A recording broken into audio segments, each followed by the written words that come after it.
자고 났더니 유명해져 있더라는 말처럼 우리가 유명한 사람이 되었다는 것은 나는 상대방을 잘 모르는데 상대방은 나를 알고 있는 것을 많이 경험하는 때입니다. 유명한 사람들은 어디 가나 알아보는 사람이 많지만 평범한 사람은 그 반대일 때가 많습니다. 나는 그를 안다고 생각하는데 그는 나를 잘 모르는 겁니다. 우리가 이런 것을 아주 가까이에서도 경험합니다. 평생을 같이 산 부부도 자기 배우자에 대해서 잘 안다고 생각하지만 모르는 것이 많습니다. 사소하게는 자기 아내가 어떤 색깔의 옷을 좋아하는지, 자기 남편이 어떤 음식을 좋아하는지 모를 수가 있는 것입니다. 그래서 누군가를 아는 것은 관심에 비례합니다. 우리가 관심이 있을수록 많은 것을 알 수 있고 많은 것을 알게 됩니다. 그래서 누군가에 대해서 우리가 아는 것이 있다면 관심이 있다는 것입니다. 사람에게는 직접 필요한 것을 공급해주는 물리적인 보살핌 못지않게 관심이라고 하는 정서적인 보살핌도 중요합니다. 우리가 서로에게 관심을 가지고 서로를 더 알아가는 그런 성도의 아름다운 교제가 있기를 소망합니다. 오늘 함께 읽은 말씀을 보면 나다나엘이라는 사람이 등장합니다. 예수님, 빌립, 나다나엘 이렇게 세 사람이 등장하는데 먼저 빌립은 예수님을 만나서 제자가 된 사람입니다. 빌립은 예수님의 말씀을 듣고 그분이 구세주, 메시아라는 확신을 가졌습니다. 또 이런 빌립에게는 나다나엘이라는 친구가 있었습니다. 나다나엘은 갈릴리의 가나 지방에서 태어나고 자란 사람이고 또 빌립도 갈릴리 베세다에서 태어나고 자랐습니다. 빌립은 고양이 같은 친구 나다나엘에게 예수님을 소개하고 싶었습니다. 그래서 나다나엘에게 예수님을 소개했는데 나다나엘은 이 예수님이 갈릴리 나사렛 출신이라는 말을 듣고 그런 촌동네에서 자란 사람이 무슨 구세주가 될 수 있겠느냐 하면서 실망한 기색을 드러냅니다. 하지만 빌립에게는 예수님에 대한 확신이 있었기 때문에 나다나엘에게 와서 보라 하고 말합니다. 이렇게 빌립이 확신 있게 와서 보라고 할 만큼 강하게 말을 하자 나다나엘은 기대 반, 호기심 반으로 예수님을 만난 것입니다. 나다나엘이 예수님을 처음 만나는데 근데 예수님이 자기를 알고 계시는 것에 대해서 깜짝 놀랐습니다. 나다나엘은 유명한 사람이 아닌데 나다나엘은 정말 평범한 사람인데 예수님 같은 분이 예수님처럼 유명하신 분이 자기를 알고 계시다니까 그는 이렇게 말할 수밖에 없었습니다. 어떻게 나를 아십니까? 어떻게 나를 아십니까? 우리는 이 짧은 한마디에서 나다나엘이 이 순간에 예수님을 만났지만 하나님을 만난 것 같은 심적인 체험을 했다는 것을 알 수가 있습니다. 그냥 의아한 정도가 아니라 예수님을 하나님처럼 체험했다는 거예요. 호렙산에서 모세가 양을 치고 있을 때 떨기나무에서 부르는 소리가 들렸습니다. 모세야, 모세야.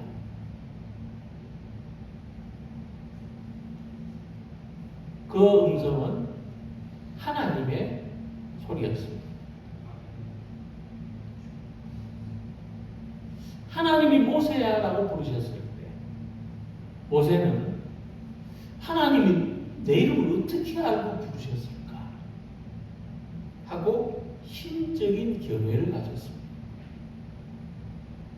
분명히 어떤 산 위에서 소리가 나는데 거기 누가 없습니까? 거기 아무도 없어요. 이런 소리가 아니라 거기서 내 이름을 부르고 있다면 그것은 하나님이 나를 부르시는 겁니다. 나다나엘은 이렇게 자기를 알고 계시는 예수님에게 모세가 느꼈던 심적인 경외, 이분은 거룩하신 분이구나 하는 경외심을 가지게 된 것입니다.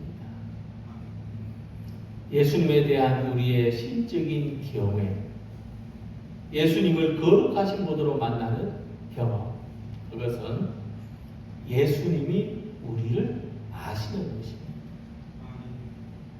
주님은 나의 전부를 아시는 분입니다. 나를 모르는 대상에게는 내가 어떤 사람인지를 설명해야 됩니다. 근데 우리는 서로 간에 이해의 불일치를 경험하는데 내가 어떤 사람인지 알아듣게 잘 설명했는지도 모르겠고 내가 나를 잘 설명했다 하더라도 상대방이 그 설명을 잘 듣고 이해했는지도 확인하기 어렵습니다.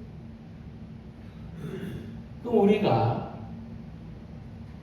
우리가 서로를 안다는 것은 정말 아는 것일까요?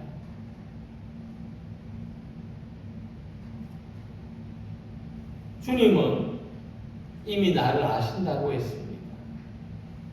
주님은 그 알고 계심에 의해서 우리를 부르시는 겁니다. 그러니까 주님을 만날 때부터 주님은 이미 우리를 알고 부르셨어요. 내가 나를 주님한테 이해시켜드리고 설명해야 될 필요가 없는 겁니다. 그저 우리는 주님을 영접하는 겁니다.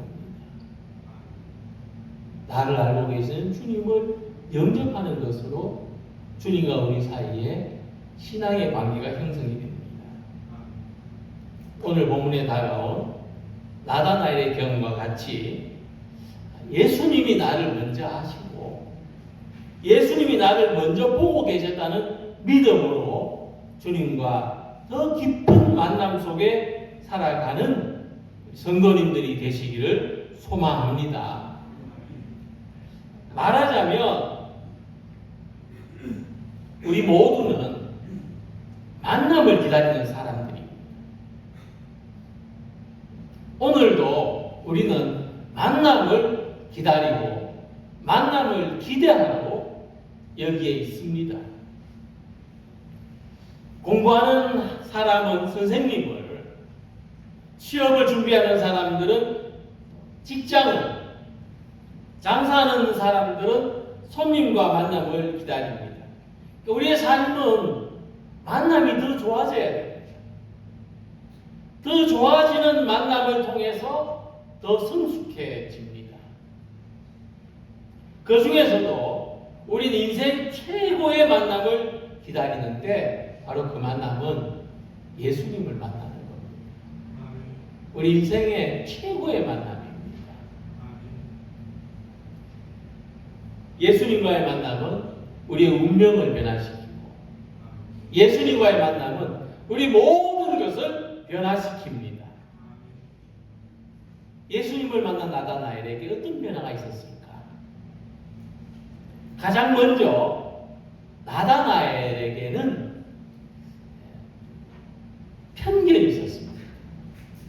나다나엘에게는 좁은 마음, 좁은 시각이 있었습니다. 나다나엘은 예수님이 갈릴리 나사렛 출신 사람이라는 그 단 한 가지만을 가지고 실망했습니다. 나사렛에서 무슨 선한 것이 날 수 있겠는가? 이것이 나다나엘이 경험한 나사렛, 나다나엘의 경험 속에는 갈릴리. 나다나엘은 이 한 가지로 예수님을 보려고 했습니다.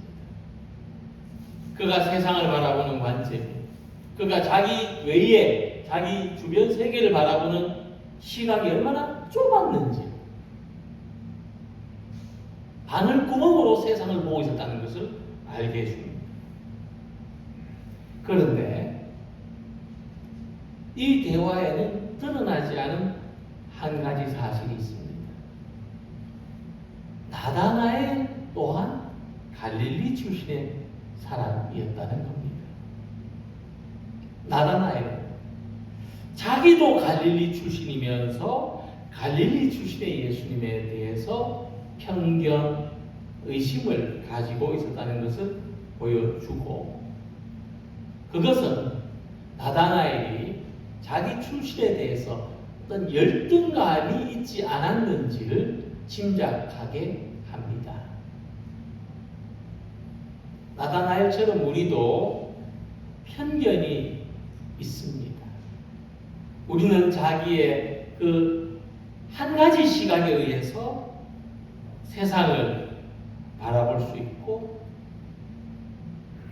또 자기를 그렇게 알고 있을 수도 있습니다.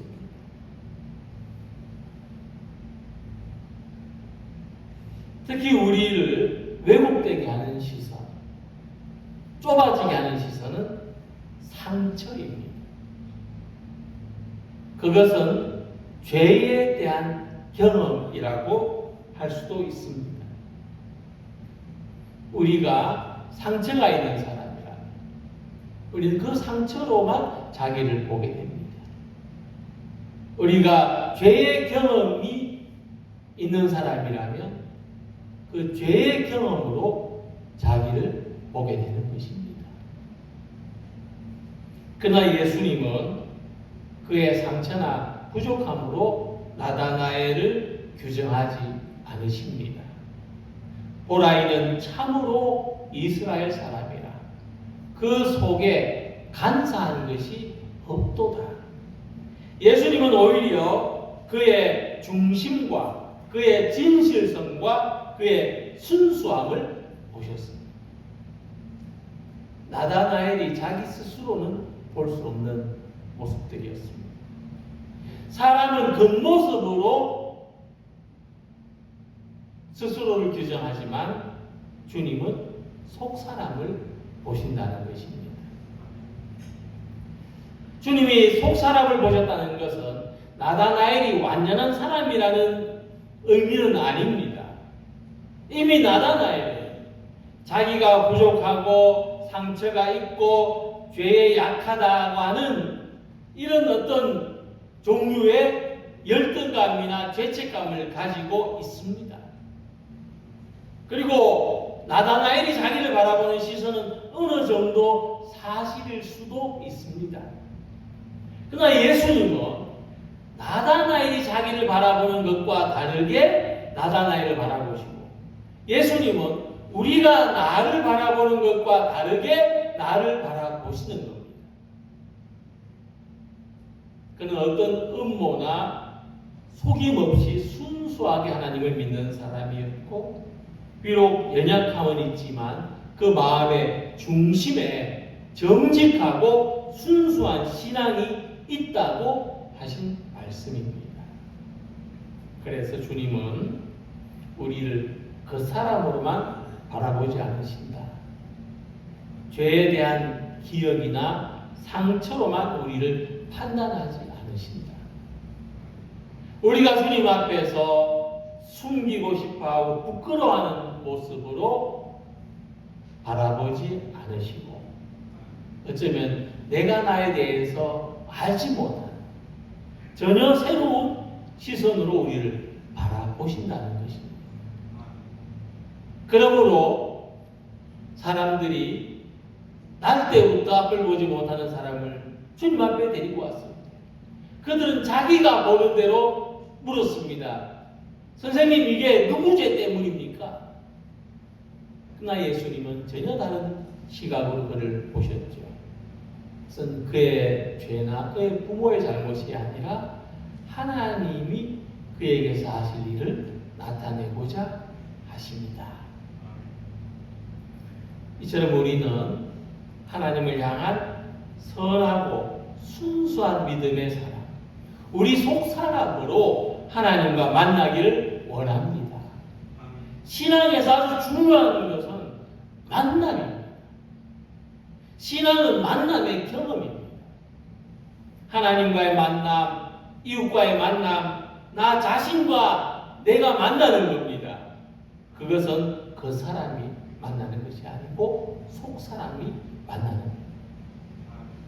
거울에 비친 내 모습이 아니라 그 속에 보이지 않는 내 모습과 만나는 것입니다. 그러나 우리가 속 사람으로 하나님을 만나는 것이 얼마나 어려운지 선지자 이사야가 말씀했습니다. 오직 너희 죄악이 너희와 너희 하나님 사이를 갈라놓았고 너희 죄가 그의 얼굴을 가리어서 너희에게서 듣지 않으시게 함이니라. 그러므로 우리가 하나님을 만난다는 것은 우리 속 사람의 영역에서 이루어져야 하는 일입니다. 내 영혼으로, 내 심령으로 하나님을 만나야 하는 것입니다. 그래서 예배는 단순한 그 모습이 아니라 선한 양심과 순수한 믿음을 가지고 나와서 하나님을 만나는 자리입니다. 귀가 아니라 우리의 마음으로, 우리의 가슴으로 말씀을 듣고 입술이 아니라 우리 영혼으로 기도할 때 하나님과 우리 속사람이 만나집니다. 그래서 죄책감이, 절망이 아니라 사랑과 희망으로 하나님을 만나서 우리의 속사람이 새로워짐을 경험하는 모든 성도가 되시기를 소망합니다. 두 번째, 나다나엘은 예수님에게 또한 특별한 경험을 했습니다. 첫 번째는 속사람이 만나는 경험이고, 두 번째는 완전한 받아들임의 경험을 했습니다. 나다나엘은 예수님에게 제가 그런 사람인 줄 어떻게 아십니까? 하고 물었습니다.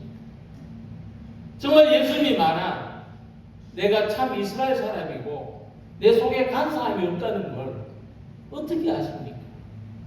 잘못 보신 거 아닙니까?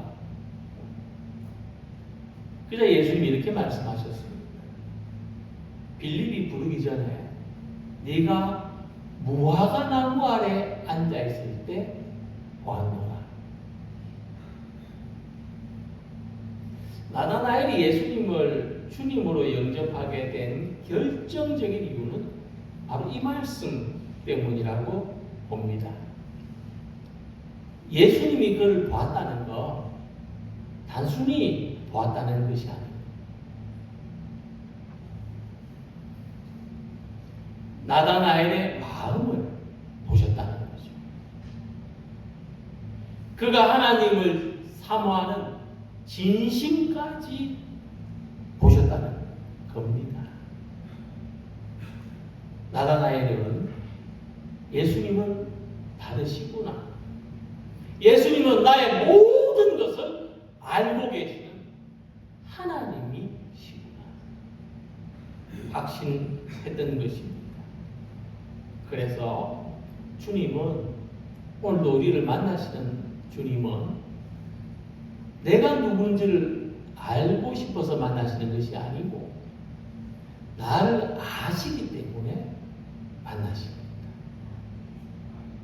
우리가 어디 있든지 우리가 무엇을 하든지 주님은 나를 아시기 때문에 찾아오시는 것입니다. 요한복음에서 주님이 우리를 아신다고 하는 이 부분은 메시아에 대한 새로운 면모를 보여줍니다. 마태복음에서 메시아는 어떤 분이냐? 다윗의 자손, 다윗의 능력과 권세를 가지신 분으로 동일시되는 그런 모습이 많았습니다. 그런데 요한복음에서 메시아는 어떤 분이냐? 우리의 내면까지 아시는 상담자와 같은. 그래서 요한복음에서 성령까지도 파라클레토스, 상담자처럼 우리 옆에 계시는 보혜사라고 소개합니다. 요한복음 4장 18절 보면 예수님과 사마리아 여인과의 대화에서 예수님 말씀합니다. 너에게 남편 5이 있었고 지금 있는 자도 내 남편이 아니니 네 말이 참되도다. 여인은 놀랐습니다. 자기 내면까지 아시는 주님을 만났습니다. 그래서 말하기를 주여 내가 보니 선지자로소이다. 우물가 여인처럼 우리 모두가 자기의 환경이나 배경이나 자기의 능력으로 이해되기보다도 어떤 조건 없이 있는 그대로 나의 전부가 예수님에게 받아들여지기를 바랍니다. 예수님은 우리의 약점을 아시고 우리의 실수를 아시고 우리의 마음속 깊은 상처까지 아시지만 그러나 그것이 우리를 규정하게 하지 않으십니다. 오히려 그 속에서 새로운 삶, 새로운 변화, 새로운 만남을 일으키십니다. 우리는 잘못할 수 있지만 우리는 고난에 처할 수 있지만 그러나 그 잘못함 속에서 그 고난 속에서 우리와 만나시는 분이 예수님이십니다.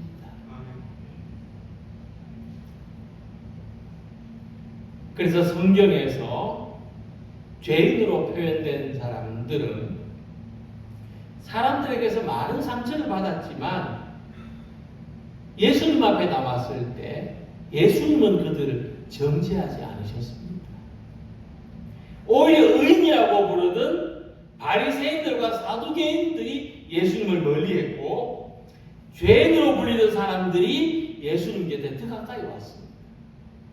남편 5 있던 사마리아 여인, 세리 삭개오, 가늠한 여인, 나병 환자, 맹인, 귀신 들린 사람, 혈루병 가진 사람, 이 모든 사람들, 당시 사회에서 배척당하던 사람들이 예수님에게 나왔습니다. 예수님은 다른 사람들처럼 그들을 대하지 않으시고 그들을 탓하거나 꾸짖거나 정죄하지 않으셨기 때문입니다. 예수님은 누구든지 있는 그대로의 모습을 받아들이셨습니다. 나병 환자한테 너 다 나으면 와 불결해 그러지 않으십니다. 똑같은 사람.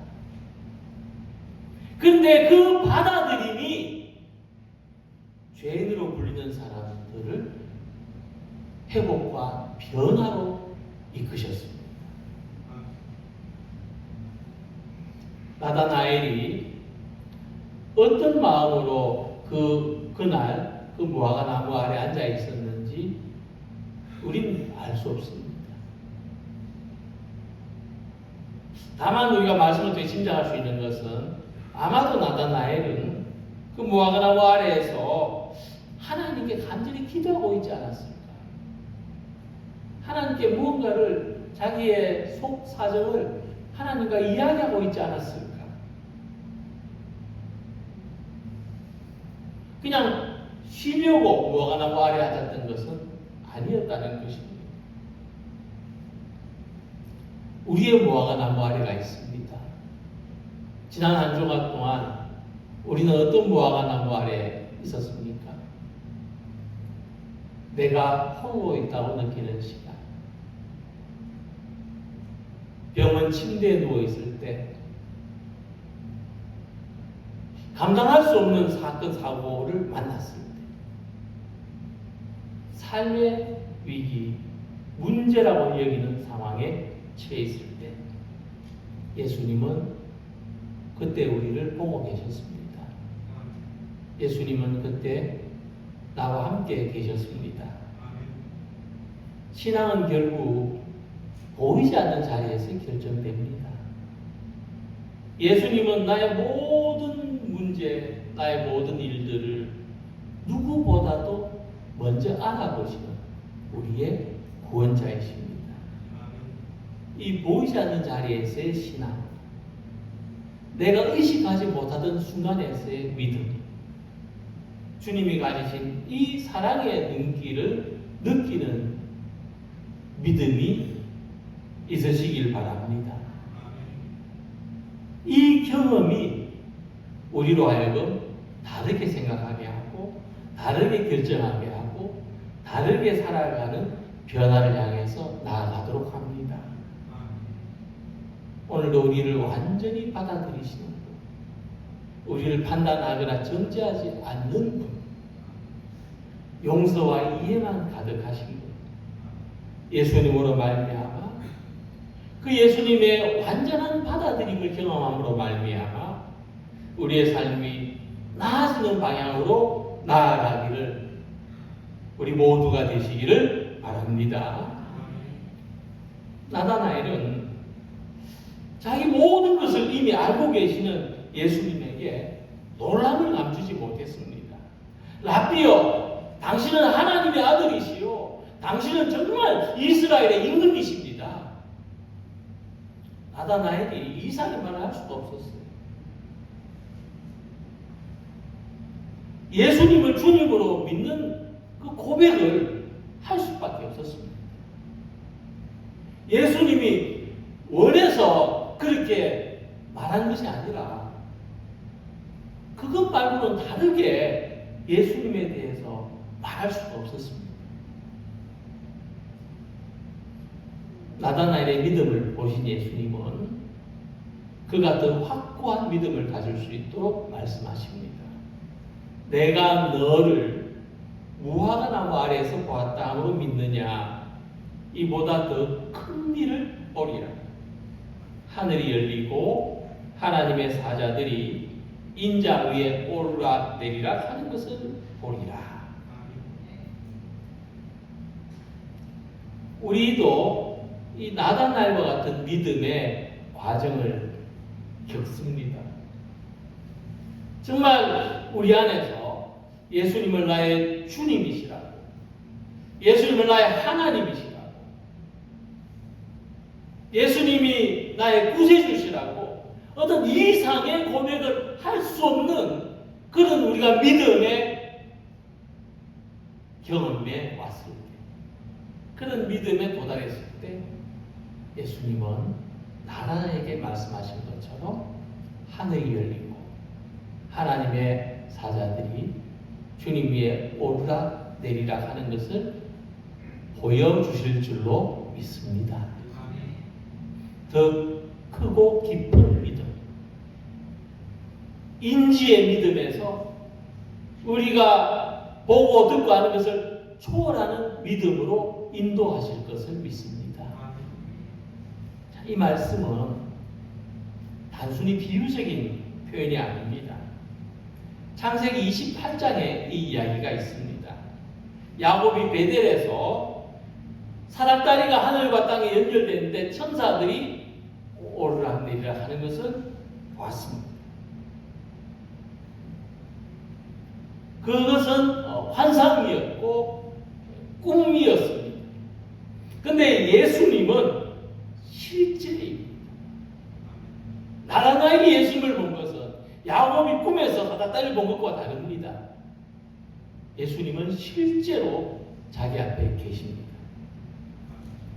거기에 예수님이 계십니다.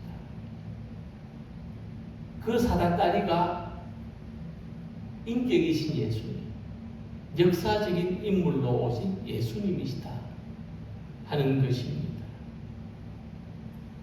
나를 통해서 하늘이 열리는 것을 보게 된다. 예수님을 통해서 하나님이 우리와 함께 하시는 것, 임마누엘을 알게 된다 하는 말씀입니다.